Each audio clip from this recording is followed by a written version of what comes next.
तक हमने रिफ्लेक्शन के बारे में पढ़ा। अब हमारा नेक्स्ट टॉपिक आता है रिफ्रैक्शन। रिफ्रैक्शन क्या होता है? The change of direction of light passing from one transparent medium to another. जब लाइट रे एक ट्रांसपेरेंट मीडियम से दूसरे ट्रांसपेरेंट मीडियम में जाती है तो उसकी डायरेक्शन चेंज हो जाती है, इसी को कहा जाएगा रिफ्रैक्शन। ठीक है, और ये होता क्यों है? Cause of refraction, the speed of light changes when it enters one medium to another। Refraction जो होता है वो क्यों होता है? क्योंकि जब जो लाइट की स्पीड होती है वो चेंज हो जाती है, एक मीडियम से दूसरे मीडियम में जाती है। ठीक है, और स्पीड ऑफ लाइट जो होती है वो वैक्यूम या फिर एयर में लाइट की स्पीड जो होती है वो होती है 3 इंटू में 10⁸ मीटर पर सेकेंड। इसमें चेंज आ जाता है जब ये किसी और मीडियम में जाती है, एयर से वाटर में या फिर ग्लास मीडियम में या और किसी मीडियम में। ठीक है, सो सपोज कीजिए ये है मीडियम 1 M1 यानी कि मीडियम 1 और ये है M2। जब कोई ओब्लिक यानी कि तिरछी लाइट रे इसमें एंटर करेगी, ठीक है, इस तरह से ये लाइट रे इसमें एंटर कर रही है, ये ऊपर वाला जो है ये मीडियम 1 है, नीचे मीडियम 2 है। सो ये एयर से किसी ग्लास में, सपोज कीजिए कोई ग्लास है, इसमें एंटर कर रही है, तो ये जानी चाहिए कैसे? सीधी लाइन में, लेकिन ये थोड़ी सी बेंड हो जाती है। ठीक है, अपनी डायरेक्शन चेंज कर लेती है, इस तरह से ये बेंड हो जाती है जब एक मीडियम से दूसरे मीडियम में जाएगी। ठीक है, इसी को कहा जाता है रिफ्रैक्शन। ठीक है, इसको नेक्स्ट पेजेस पर डिटेल में पढ़ेंगे कुछ एग्जांपल्स के साथ। रिफ्रैक्शन की डेफिनेशन के बाद अब हम देखते हैं some examples of refraction. Refraction के कुछ एग्जांपल, इसमें सबसे पहले है the bottom of swimming pool appears higher.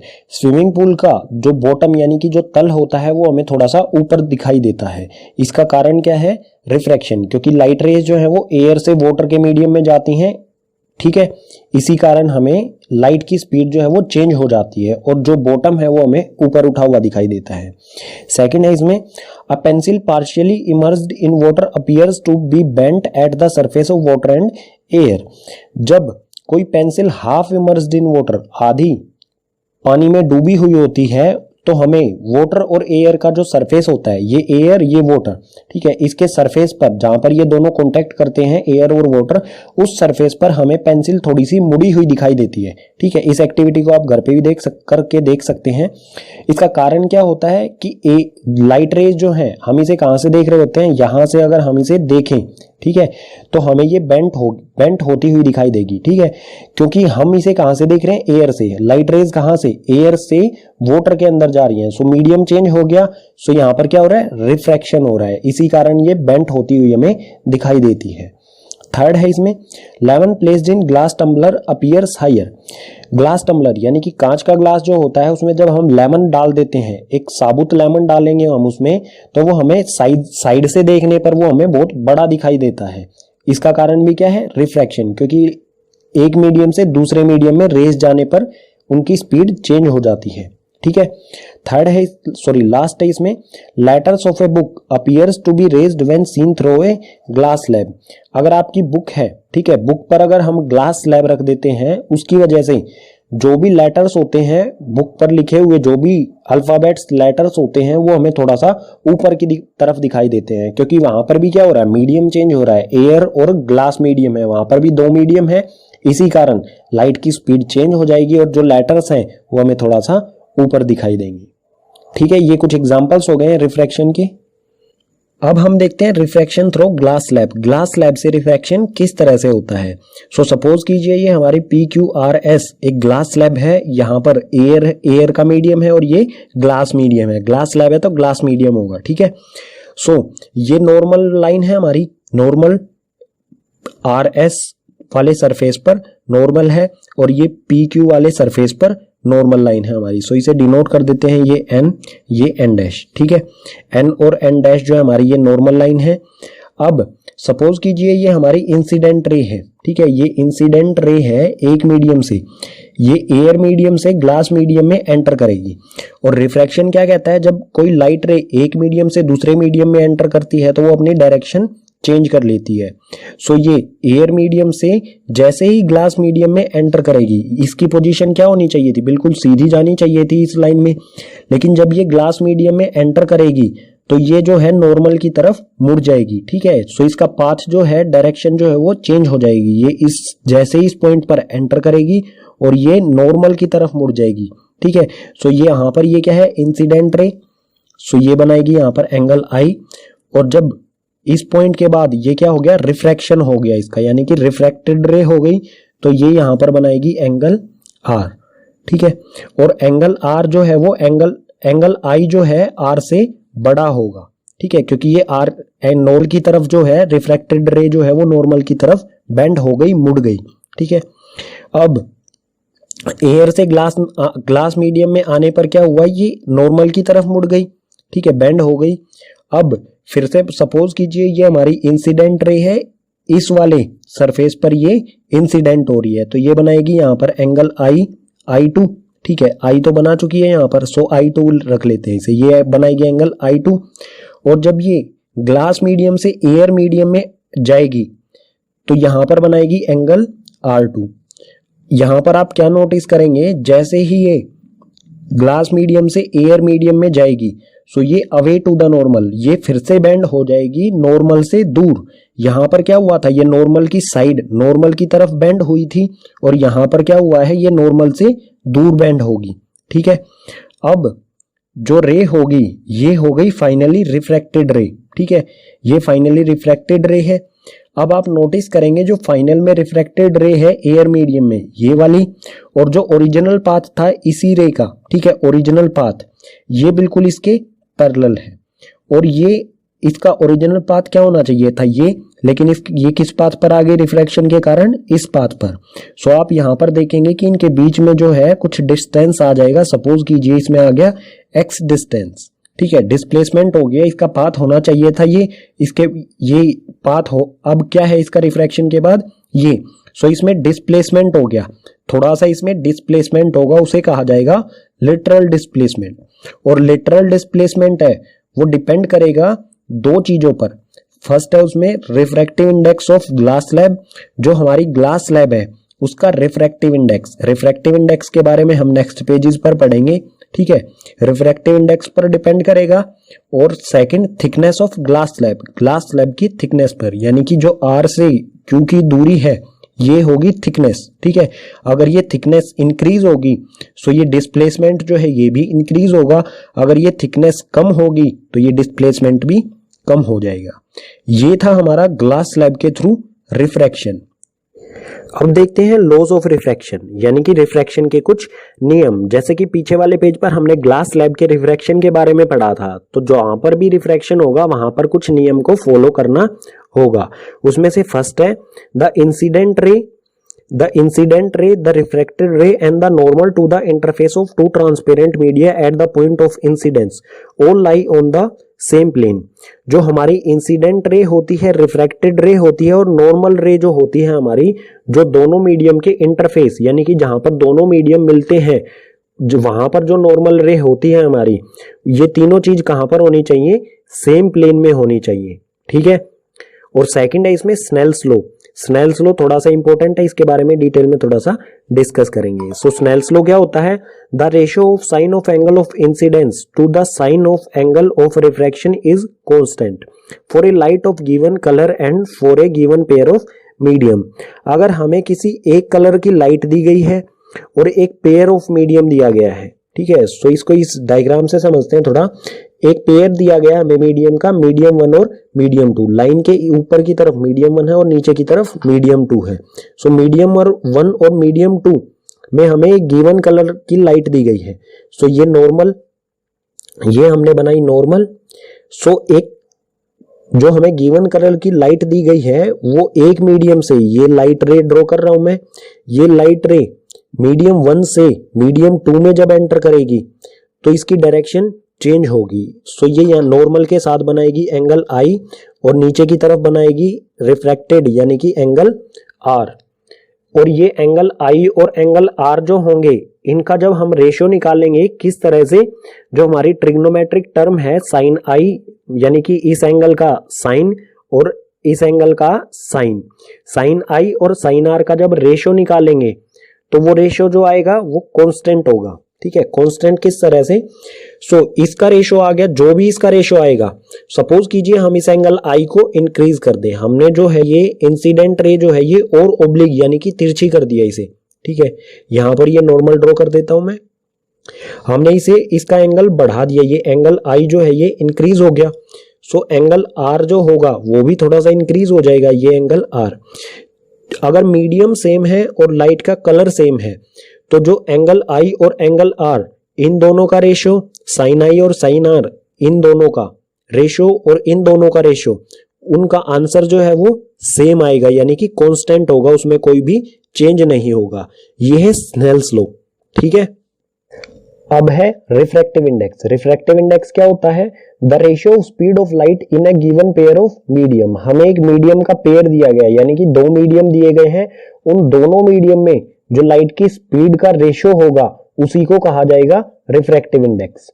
Refractive index को एन से डिनोट किया जाता है। सो इसे अगर हम आइडेंटिटी की फॉर्म में या फॉर्मूले की फॉर्म में लिखेंगे तो कुछ इस तरह से होगा, एन यानी कि refractive index equals to velocity of light in medium 1 upon में velocity of light in medium 2, यानी कि लाइट की स्पीड मीडियम 1 में और मीडियम 2 में इनका रेशो, उसी को कहा जाता है रिफ्रैक्टिव इंडेक्स, ठीक है। सो मीडियम 1 को, speed of light in medium 1 को हम लिख देंगे v1 और speed of light in medium 2 को हम लिख देंगे v2। वेलोसिटी और स्पीड एक ही बात होती है, तो वेलोसिटी की जगह हम स्पीड भी बोल सकते हैं या वेलोसिटी भी बोल सकते हैं, ठीक है। सो v1 बाई v2। अब रिफ्रैक्टिव इंडेक्स जो होता है वो कुछ इस तरह से लिखा जाए जब, तो उसका मतलब क्या होगा? n21। इसका मतलब होगा कि n21, इसका मतलब है कि second refractive index second medium में कितना है as compared to first medium, ठीक है। और n21 अगर लिखा जाएगा तो उसका मतलब होगा कि रिफ्रैक्टिव इंडेक्स फर्स्ट मीडियम का कितना है with respect to second medium, ठीक है। इन दोनों टर्म्स को समझना हमें जरूरी होगा, ठीक है। रिफ्रैक्टिव इंडेक्स में एक टर्म आती है absolute refractive index. So absolute refractive index क्या होता है? Refractive index of a medium with respect to air और वैक्यूम, या फिर वैक्यूम और एयर। किसी एक मीडियम का वैक्यूम और एयर के रिस्पेक्ट में रिफ्रैक्टिव इंडेक्स क्या होता है, उसी को कहा जाता है एब्सोल्यूट रिफ्रैक्टिव इंडेक्स। या फिर दूसरे वर्ड्स में अगर मैं कहूं कि किसी एक मीडियम में लाइट की स्पीड क्या होगी एज कंपेयर टू वैक्यूम और एयर में जो लाइट की स्पीड है उससे अगर हम कंपेयर करें, ठीक है। सो इनका रेशो उसी को कहा जाएगा एब्सोल्यूट रिफ्रैक्टिव इंडेक्स। इसमें हमेशा किससे कंपेयर करना होता है? हमें लाइट की स्पीड वैक्यूम और एयर में कितनी होगी, ठीक है। सो इसको आइडेंटिटी की फॉर्म में हम कुछ इस तरह से लिख सकते हैं, n equals to c upon v. N होता है रिफ्रैक्टिव इंडेक्स, इक्वल्स टू में सी होता है हमारी लाइट की स्पीड वैक्यूम या फिर एयर में जो होती है 3 इंटू में 10 टू द पावर 8 मीटर पर सेकेंड, और वी है यहाँ पर जो अदर मीडियम है उसमें लाइट की स्पीड, ठीक है। सो ये हो जाएगा एब्सोल्यूट रिफ्रैक्टिव इंडेक्स। और इसमें एक पॉइंट दिया गया है, refractive index of diamond is the highest. Diamond का जो रिफ्रैक्टिव इंडेक्स है वो हाईएस्ट होता है, जो है 2.42, ठीक है। और भी बहुत सारे रिफ्रैक्टिव इंडेक्स दिए गए हैं आपकी बुक में, एक टेबल दिया गया है रिफ्रैक्टिव इंडेक्स का, उसमें आप देख सकते हैं किस किस ऑब्जेक्ट का रिफ्रैक्टिव इंडेक्स कितना होता है, ठीक है। वहां पर आप चेक कर सकते हैं। रिफ्रैक्टिव इंडेक्स से ही रिलेटेड दो टर्म आती हैं, डेंजर मीडियम और rare medium. So denser, optically denser medium और ऑप्टिकली रेयर मीडियम क्या होता है? So denser medium, out of two medium the medium higher value of refractive index. दो मीडियम में से जिस मीडियम की रिफ्रैक्टिव इंडेक्स ज्यादा होगी उसे हम कहेंगे डेंजर मीडियम। और रेयर मीडियम क्या होता है? Out of two given medium the medium with lower value of refractive index, यानी कि दो मीडियम दिए गए हैं उनमें से जिस मीडियम की रिफ्रैक्टिव इंडेक्स कम होगी उसे कहा जाएगा रेयर मीडियम, ठीक है। इसे डायग्राम से समझते हैं। सपोज कीजिए ये मीडियम 1 और मीडियम 2 दिया गया है, इसका रिफ्रैक्टिव इंडेक्स ज्यादा है और इसका रिफ्रैक्टिव इंडेक्स कम है। मीडियम 1 का कम है, मीडियम 2 का ज्यादा है। सो लाइट रे जो है तो ये इसका कम है मीडियम 1 का, तो ये हो जाएगा रेयरर मीडियम। और मीडियम 2 का रिफ्रैक्टिव इंडेक्स ज्यादा है तो ये हो जाएगा डेंजर मीडियम, ठीक है। अगर कोई लाइट रे रेयरर मीडियम से डेंजर मीडियम में जाती है, ठीक है, तो सपोज कीजिए ये लाइट रे, ये मीडियम की बाउंड्री है, इंटरफेस है इनका, और ये है नॉर्मल। सो ये लाइट रे एक मीडियम 1 रेयरर मीडियम से, यानी कि रिफ्रैक्टिव इंडेक्स कम से रिफ्रैक्टिव इंडेक्स ज्यादा में जाएगी तो वो बेंट हो जाएगी नॉर्मल की तरफ, ठीक है। ये किस तरफ बेंट हो गई, किस तरफ मुड़ जाएगी, नॉर्मल की तरफ। अगर हम वही बात करें कि ऊपर वाला हमें दिया गया है, ये है डेंजर यानी कि रिफ्रैक्टिव इंडेक्स इसका ज्यादा है, और नीचे है रेयरर, इसका रिफ्रैक्टिव इंडेक्स कम है। डेंजर से रेयर मीडियम में जाएगी कोई लाइट रे, ये नॉर्मल हो गई। डेंजर से रेयर मीडियम में जाएगी कोई लाइट रे, तो क्या होगा, लाइट रे जो है वो नॉर्मल से दूर हो जाएगी, ठीक है, इस तरह से ये दूर हो जाएगी, ठीक है। यहां पर डेंजर से रेयर में जाएगी तो नॉर्मल से दूर हो जाएगी, और रेयरर से डेंजर में जाएगी तो नॉर्मल की तरफ मुड़ जाएगी, ठीक है, नॉर्मल की तरफ बेंड हो जाएगी, ठीक है। रिफ्रैक्शन में हमारा नेक्स्ट कॉन्सेप्ट आता है स्फेरिकल लेंसेज, यानी कि रिफ्रैक्शन स्फेरिकल लेंसेज से किस तरह से होगा। सो लेंसेज जो है वो दो तरह के होते हैं, convex lenses and concave lenses. Convex lens के बारे में देखते हैं। सबसे पहले ये कुछ इस तरह का होता है, थिन फ्रॉम द कॉर्नर्स, ये कॉर्नर्स यानी कि किनारों से जो है वो पतला होता है, thick eight the centre, centre से ये मोटा होता है।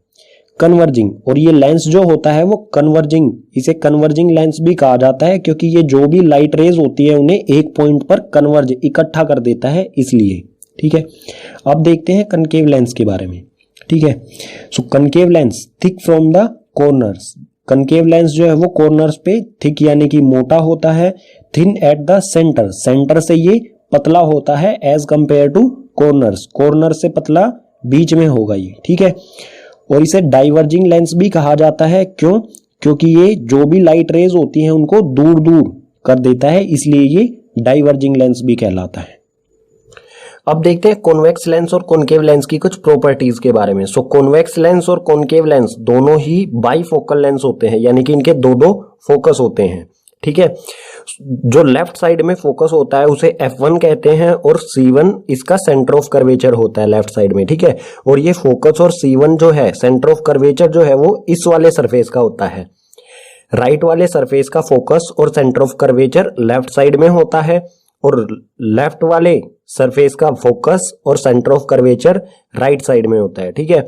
जो लेफ्ट साइड में फोकस और सेंटर ऑफ कर्वेचर होते हैं उन्हें C1 और F1 से डिनोट किया जाता है, और जो राइट साइड में होते हैं उन्हें F2 और C2 से डिनोट किया जाता है। जो C1 है इसे हम 2F1 भी लिख सकते हैं, क्योंकि फोकस का 2 टाइम होता है C, सो ये 2F1 भी लिखा जा सकता है। इसी तरह से C2 को 2F2 भी लिखा जा सकता है, ठीक है। इसी तरह से कॉनकेव लेंस के भी दो फोकस होंगे, एक लेफ्ट साइड में और एक राइट साइड में। सो इस वाला सरफेस जो इसका लेफ्ट सरफेस है उसका फोकस लेफ्ट साइड में होता है, और सेंटर ऑफ कर्वेचर भी लेफ्ट साइड में। और इसी तरह से राइट साइड का जो सरफेस है उसका फोकस और centre of curvature right side में ही होगा, ठीक है। सो इसे भी C1 F1 कहते हैं जो लेफ्ट साइड में होता है, और जो राइट साइड में होता है उसे F2 और C2 कहा जाता है। बिल्कुल ऊपर वाले की तरह ही इसे हम 2F1 लिख सकते हैं और इसे 2F2 लिख सकते हैं, ठीक है, क्योंकि 2 टाइम्स होता है फोकस का सेंटर ऑफ कर्वेचर, ठीक है। ये कुछ सिंपल सी प्रॉपर्टीज हो गई, इनसे हमें हेल्प मिलेगी रे डायग्राम बनाने में, ठीक है। दोनों लेंसेज में से सबसे पहले हम देखते हैं कॉन्वेक्स लेंस के रूल्स और इमेज फॉर्मेशन किस तरह से होती है। सो फर्स्ट है rule for image formation by convex lens. Convex lens से इमेज फॉर्मेशन किस तरह से होगी उसके रूल्स। सो इसके टोटल 3 रूल्स होते हैं, एक एक करके तीनों को डिस्कस करेंगे। इसमें फर्स्ट है A ray of light parallel to principal axis of convex lens always pass focus of other side of lens। कोई ये इसमें प्रिंसिपल एक्सिस, कोई भी लाइट रे होगी जो प्रिंसिपल एक्सिस के पैरेलल होगी। सो ये आ गई एक प्रिंसिपल एक्सिस के पैरेलल, ठीक है। ये लाइट रे है प्रिंसिपल एक्सिस के पैरेलल, वो कहां से क्रॉस करेगी, pass focus of other side of lens. ये पास करेगी दूसरी साइड, जिस तरफ से आ रही है ये इंसिडेंट है उसके दूसरी साइड फोकस से क्रॉस करेगी। सो ये मिडल में जाएगी और फोकस की तरफ टर्न हो जाएगी, ये फोकस से क्रॉस करेगी दूसरी साइड, ठीक है। ये था फर्स्ट रूल। सेकंड रूल है इसमें a ray of light passing through the focus will emerge parallel to principal axis of reflection. कोई लाइट रे है जो फोकस से आ रही है, ठीक है, फोकस से इंसिडेंट है, तो वो प्रिंसिपल एक्सिस के पैरेलल हो जाएगी रिफ्लेक्शन के बाद।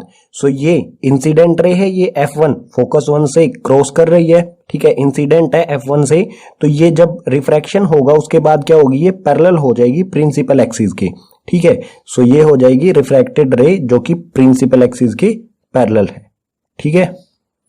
थर्ड और लास्ट रूल है इसका कॉन्वेक्स लेंस का, a ray of light passing through the optical centre will pass without any deviation. कोई रे, लाइट रे जो ऑप्टिकल सेंटर यानी कि इस ऑप्टिकल सेंटर O से पास करेगी तो वो विदाउट एनी डेविएशन बिल्कुल सीधी उसमें से निकल जाएगी। सो ये लाइट रे है, ठीक है।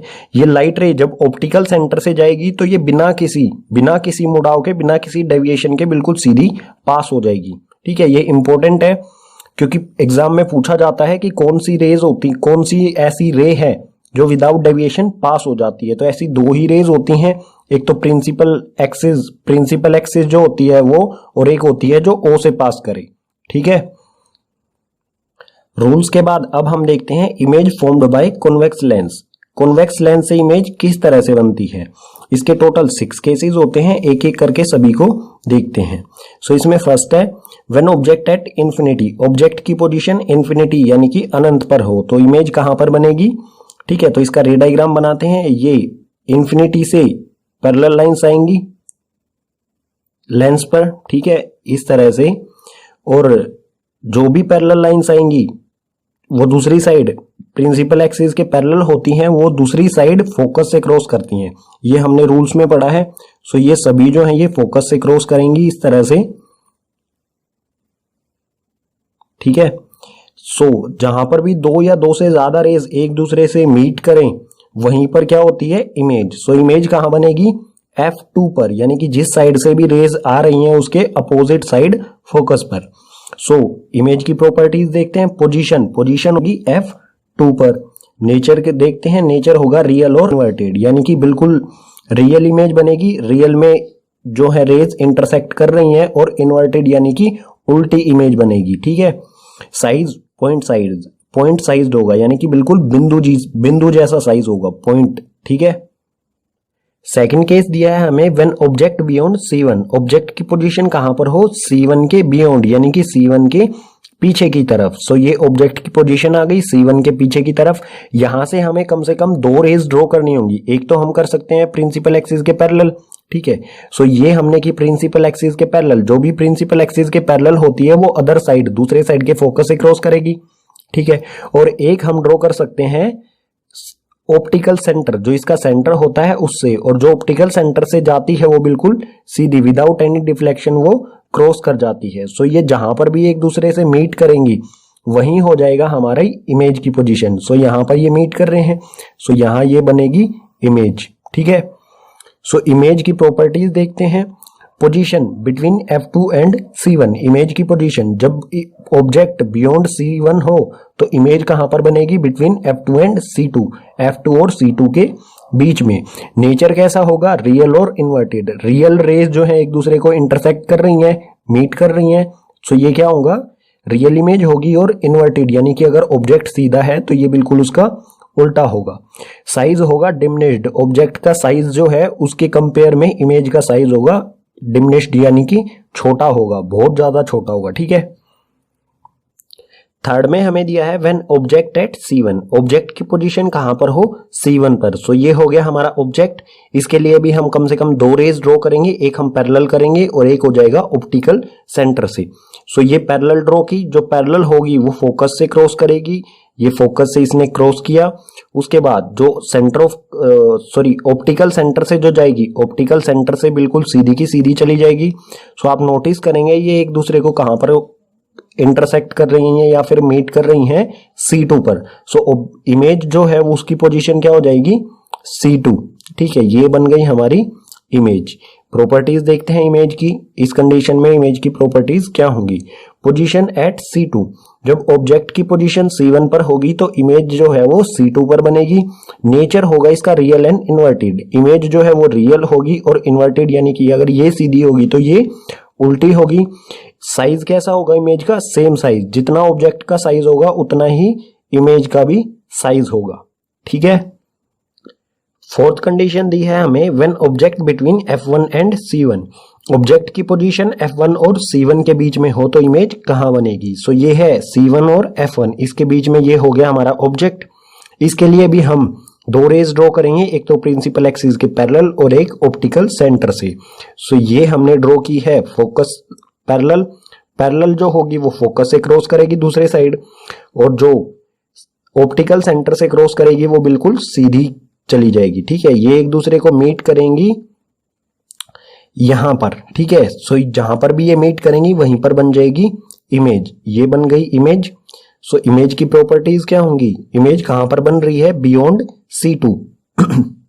सो इमेज की प्रॉपर्टीज क्या होंगी, पोजीशन बियॉन्ड C2, पोजीशन कहां पर होगी इसकी, C2 के पीछे, बियॉन्ड। ठीक है, नेचर कैसा होगा, रियल और इन्वर्टेड।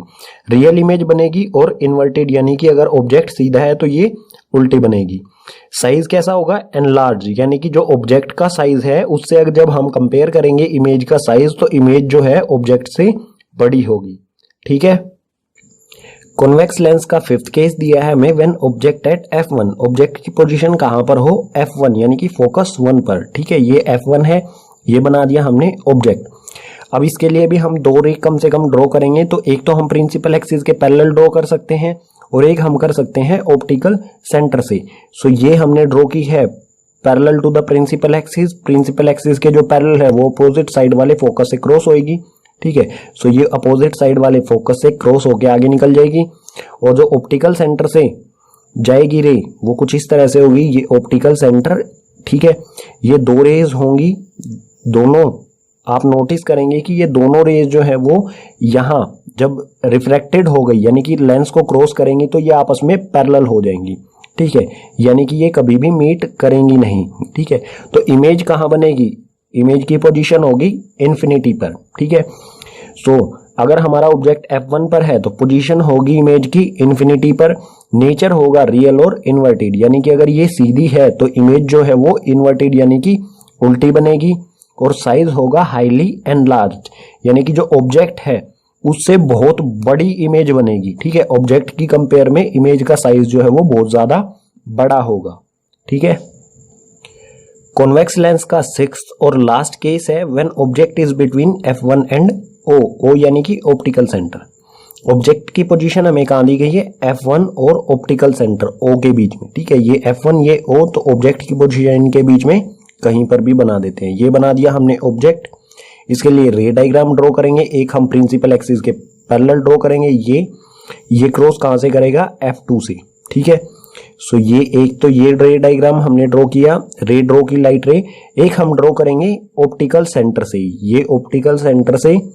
ठीक है, सो आप नोटिस करेंगे कि जो अदर साइड, जिस साइड ऑब्जेक्ट रखा है उसके दूसरी साइड में इन दोनों रेज की दूरी जो है वो लगातार इंक्रीज होती जा रही है। तो इस साइड तो ये मीट करेंगी नहीं, ये किस साइड मीट करेंगी, जिस साइड में ऑब्जेक्ट ही है। सो इसके अपोजिट साइड में इमेजिनरी ड्रॉ करेंगे हम। ठीक है, इस तरह से, और ये यहां पर कहीं ना कहीं जाके एक दूसरे से मीट करेंगी। जहां पर भी ये मीट करेंगी एक दूसरे से वहीं पर बनेगी इमेज। ठीक है, ये बन गई यहां पर इमेज। ठीक है, और ये इमेज कैसी बनी है, वर्चुअल रेज से बनी है, इमेजिनरी रेज से बनी है, तो ये होगी वर्चुअल। ठीक है, सो इसकी प्रॉपर्टीज देखते हैं इमेज की। Position same side of lens, जिस साइड में ऑब्जेक्ट है उसी साइड में बनेगी इमेज। ठीक है, नेचर कैसा होगा, वर्चुअल एंड इरेक्ट। वर्चुअल यानी कि इमेज जो है वो इमेजिनरी लाइन से बनी है, आभासी है, रियल में नहीं बनेगी, इसे हम किसी पर्दे पर नहीं बना सकते हैं। ठीक है, और इरेक्ट यानी कि सीधी बनेगी। ठीक है, साइज होगा एनलार्ज्ड, ऑब्जेक्ट किससे बड़ा साइज होगा इमेज का। ठीक है, बड़ी होगी ऑब्जेक्ट से। ठीक है, इसी के साथ कॉन्वेक्स लेंस के सभी कॉन्सेप्ट हमारे हो जाते हैं कंप्लीट। अब हम नेक्स्ट पेजेस पर पढ़ेंगे कॉनकेव लेंस, कॉनकेव लेंस के रूल्स और इमेज किस तरह से बनती है उस पे। ठीक है, कॉन्वेक्स लेंस कंप्लीट होने के बाद अब हम पढ़ते हैं कॉनकेव लेंस। कॉनकेव लेंस में सबसे पहले देखते हैं rules for image formation by concave lens. Concave lens से इमेज फॉर्मेशन के रूल्स, सो इसके 3 रूल्स होते हैं, तीनों को एक एक करके डिस्कस करेंगे। इसमें फर्स्ट है, a ray of light parallel to the principal axis appear to diverge from the focus located on the same side of the lens। कोई रे पैरेलल है प्रिंसिपल एक्सिस के, सो ये रे है, ये रे प्रिंसिपल एक्सिस के पैरेलल है, ये डाइवर्ज होगी, ये डाइवर्जिंग मिरर होता है तो ये डाइवर्ज करेगा, यानी कि रे जो है वो रिफ्रैक्ट होने के बाद इससे दूर जाएगी। और जब हम इसे यहां से देखेंगे, रिफ्रैक्ट होने के बाद जब हम इसे यहां से देखेंगे, ठीक है, ये हमारी आई है, यहां से जब हम इसे देखेंगे तो हमें ऐसा लगेगा कि ये कहां से आ रही है, फोकस से आ रही है, जिस साइड से रे आ रही है उसी साइड के फोकस से, सेम साइड वाले फोकस से, ठीक है। यानी कि हम इसकी इमेजिनरी, बिल्कुल इसके अपोजिट इमेजिनरी रे ड्रॉ करेंगे तो वो बिल्कुल फोकस से क्रॉस करेगी, ठीक है। ये है हमारा फर्स्ट रूल। कॉनकेव लेंस का सेकंड रूल है, A ray of light appear to meet the focus will emerge parallel to the principal axis। कोई लाइट रे जो फोकस की तरफ जा रही है, फोकस पर इंसिडेंट है, ठीक है। सो सपोज कीजिए ये रे है, ये फोकस की तरफ जा रही है F2 की तरफ, ठीक है, ये लाइट रे फोकस की तरफ जा रही है। सो ये फोकस F2 पर पहुंचने से पहले ही जब लेंस से क्रॉस करेगी, ये रिफ्रैक्टेड हो जाएगी प्रिंसिपल एक्सिस के पैरेलल, ठीक है। सो इस तरह से ये है हमारा सेकंड रूल, जब कोई रे F2 की तरफ जा रही हो, ठीक है, सो वो उस पर पहुंचने से पहले ही पैरेलल हो जाएगी प्रिंसिपल एक्सिस की, ठीक है। कॉनकेव लेंस का लास्ट रूल है, ये बिल्कुल सिमिलर है कॉन्वेक्स लेंस के थर्ड रूल से।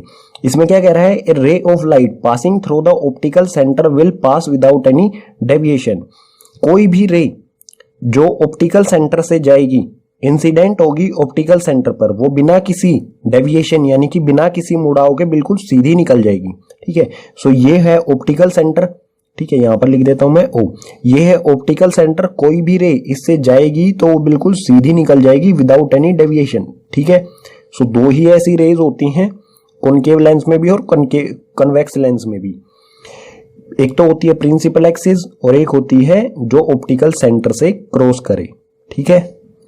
कॉनकेव लेंस के रूल्स के बाद अब हम देखते हैं रे diagram of image formation by concave lens. Concave lens से इमेज फॉर्मेशन किस तरह से होती है उसके लिए रे डायग्राम। सो इसके टोटल 2 केसेस होते हैं, उन दोनों केसेस को एक एक करके डिस्कस करते हैं। इसमें फर्स्ट दिया है हमें when object at infinity, object की पोजीशन दी गई है इन्फिनिटी यानी कि अनंत पर, तो इमेज कहां पर बनेगी, ठीक है। सो ये है हमारा कॉनकेव लेंस। इमेज जो लाइट रेज हैं इन्फिनिटी से इस पर इंसिडेंट होंगी, ठीक है, ये लाइट रेज इंसिडेंट है इस पर, और ये लाइट रेज, ये मिरर कैसा होता है, डाइवर्जिंग। सो ये डाइवर्ज हो जाएंगी यानी कि एक दूसरे से दूर जाएंगी रिफ्रैक्ट होने के बाद। सो ये इस साइड तो मीट करेंगी नहीं, क्योंकि यहाँ तो ये एक दूसरे से दूर जा रही हैं और इमेज के लिए हमें इन्हें मीट कराना होगा कहीं ना कहीं।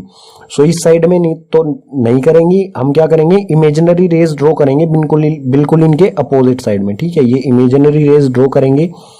सो हम नोटिस करेंगे जो इमेजिनरी रेज हैं वे एक दूसरे को फोकस पर मीट कर रही हैं, और जहां पर भी इमेजिनरी रेज मीट करेंगी वहीं पर बन जाएगी इमेज। और इमेज कैसी होगी, वर्चुअल, क्योंकि इमेजिनरी रेज द्वारा बनी है, ठीक है। सो पोजीशन कहां पर होगी इमेज की, एट F1 पोजीशन पर ये दोनों मीट कर रही हैं, यहीं पर बनेगी इमेज जब ऑब्जेक्ट इन्फिनिटी पर होगा, ठीक है। नेचर होगा वर्चुअल और इरेक्ट यानी कि सीधा, और वर्चुअल जो इमेजिनरी रेज द्वारा बनती है, ठीक है। साइज होगा पॉइंट साइज यानी कि बिल्कुल छोटा सा साइज होगा ऑब्जेक्ट से, ठीक है। कॉनकेव लेंस की सेकंड कंडीशन दी है when object between infinity and optical centre. Object की पोजीशन इन्फिनिटी और ऑप्टिकल सेंटर के बीच में होगी तो इमेज कहां बनेगी। सो ये है ऑप्टिकल सेंटर और इन्फिनिटी इस तरफ कहीं पर भी, ठीक है। सो उसके बीच में रख लेते हैं इन्फिनिटी और ऑब्जेक्ट, ऑप्टिकल सेंटर के बीच में ये हमने बना दिया ऑब्जेक्ट। ऑब्जेक्ट से हम 2 रेज ड्रॉ करेंगे, एक तो प्रिंसिपल एक्सिस के पैरेलल होगी और एक ऑप्टिकल सेंटर से क्रॉस करती हुई। तो हम नोटिस करेंगे कि जो पैरेलल है वो डाइवर्ज होने के बाद एक दूसरे से दूर जाएंगी, जो ऑप्टिकल सेंटर की तरफ से ऑप्टिकल सेंटर को क्रॉस करके जा रही है, और जो डाइवर्ज हुई है ये एक दूसरे से दूर जा रही है। सो ये राइट साइड में, इस साइड में तो मीट करेंगी नहीं, सो ये मीट करेंगी अपोजिट साइड में जब हम इस रे का अपोजिट इमेजिनरी ड्रॉ करेंगे। ये फोकस से डाइवर्ज होगी, सो हम फोकस की तरफ इसमें इमेजिनरी ड्रॉ करेंगे। सो ये कहां पर मीट कर रही हैं एक दूसरे से, यहां पर, ठीक है। सो इमेज बन जाएगी यहीं पर, ये बन गई हमारी इमेज। अब जो इमेज बनी है वो कहां पर बनी है, F1 और ऑप्टिकल सेंटर के बीच में, ठीक है। सो इमेज की पोजीशन क्या होगी, eight F1 and O, between, ठीक है, एट नहीं आएगा, यहां पर आएगा between F1 and O, F1 और ऑप्टिकल सेंटर के बीच में। नेचर कैसा होगा? Virtual and erect. जो भी इमेज बनेगी वो वर्चुअल होगी क्योंकि इमेजिनरी रेज द्वारा बनी है, और इरेक्ट यानी कि सीधी होगी, और साइज होगा डिमिनिश्ड। ऑब्जेक्ट का साइज जो है वो बड़ा है, इमेज जो है ऑब्जेक्ट से छोटी होगी। ठीक है, इसी के साथ जो हमारा कॉनकेव लेंस है उसके सभी कॉन्सेप्ट हो जाते हैं कंप्लीट। कॉनकेव लेंस और कन्वेक्स लेंस के सभी कॉन्सेप्ट हो जाते हैं कंप्लीट। अब हम देखते हैं लेंस फॉर्मूला, जो हम न्यूमेरिकल्स में हमारी हेल्प करेगा सोल्व करने के लिए। सो लेंस फॉर्मूला होता है 1/v minus 1/u equals to 1/f। ये बिल्कुल सिमिलर है, थोड़ा सा डिफरेंस होता है मिरर फॉर्मूला और लेंस फॉर्मूला में। मिरर फॉर्मूला जो होता है उसमें यहाँ पर आता है प्लस, लेंस फॉर्मूला में यहाँ पर आता है माइनस। ठीक है, बाकी सब बिल्कुल मिरर फॉर्मूले की तरह ही है। v जो है वो ऑप्टिकल सेंटर से इमेज का डिस्टेंस होता है, u जो है ऑप्टिकल सेंटर से ऑब्जेक्ट का डिस्टेंस होता है, और f जो है वो फोकल लेंथ यानी कि ऑप्टिकल सेंटर से फोकस की दूरी। ठीक है, बात करते हैं मैग्निफिकेशन, लेंस के मैग्निफिकेशन के बारे में। सो मैग्निफिकेशन क्या होता है? It is the ratio of height of image to the height of object. Object की इमेज से ऑब्जेक्ट की हाइट से इमेज की हाइट का रेशियो, उसे कहा जाता है मैग्निफिकेशन। इसे हम इन शॉर्ट इस तरह से लिख सकते हैं, मैग्निफिकेशन जो है उसे m से डिनोट किया जाता है। इसे हम डायरेक्ट लिख सकते हैं हाइट ऑफ इमेज अपॉन में height of object. Height of image जो होती है उसे h डैश से डिनोट किया जाता है, और हाइट ऑफ ऑब्जेक्ट जो है उसे h से डिनोट किया जाता है। और लेंस का जो मैग्निफिकेशन है वो मैग्निफिकेशन v अपॉन में u के भी इक्वल होता है। ठीक है, सो इसे हम इसको और इसको अगर एक ही इक्वेशन में लिखेंगे तो ये हो जाएगा magnification equals to v upon u equals to h dash upon में h। ठीक है, फाइनली हमें इसका यूज करना है। ठीक है, चैप्टर का लास्ट कॉन्सेप्ट आता है हमारा पावर ऑफ लेंस, लेंस की पावर। सो लेंस की पावर क्या होता है? It is the reciprocal of focal length in metre. ये रेसिप्रोकल होता है फोकल लेंथ का मीटर में, रेसिप्रोकल यानी कि उल्टा। ठीक है, इन्हें शॉर्ट में हम इस तरह से लिख सकते हैं, पावर इक्वल्स टू 1 अपॉन में फोकल लेंथ, फोकल लेंथ का रेसिप्रोकल। ठीक है, यानी कि उल्टा। ठीक है, सो 1 अपॉन में फोकल लेंथ, फोकल लेंथ जो लिखेंगे हम उसे मीटर में लिखना होगा, तभी हम पावर फाइंड कर सकेंगे। ठीक है, सो पावर को हम इस तरह से भी लिख सकते हैं 1 अपॉन में f होता है फोकल लेंथ। ठीक है, और जो SI यूनिट होती है पावर की वो होती है डायोप्टर। ठीक है, SI यूनिट जो है लेंस के पावर की वो होती है डायोप्टर, और डायोप्टर को कैपिटल D से भी डिनोट किया जाता है।